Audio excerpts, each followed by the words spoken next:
kita malilimutan, hindi kita pababayaan. Nakaukit magpakailanman sa aking palad ang iyong pangalan. Malilimutan ba ng ina ang anak na galing sa kanya, sanggol sa kanyang sinapupunan? Paano niya matatali kita malilimutan?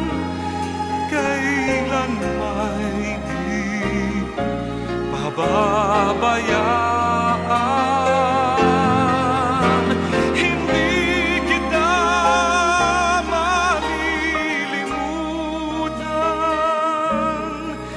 Kailan may di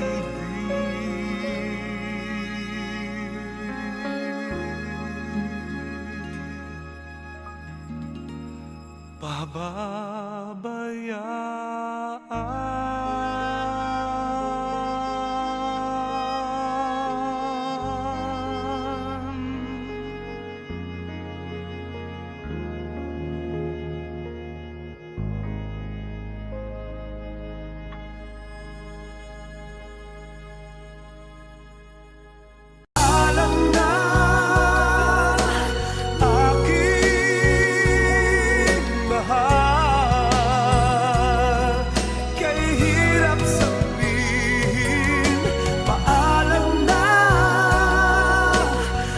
aking mahal. Masakit isipin na kahit nagmamahalan pa, puso't isip ay magkaiba. Maaari nilang laan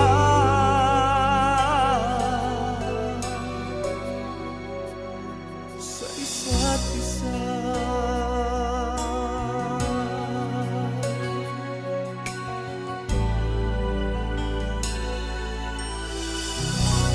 Di ba't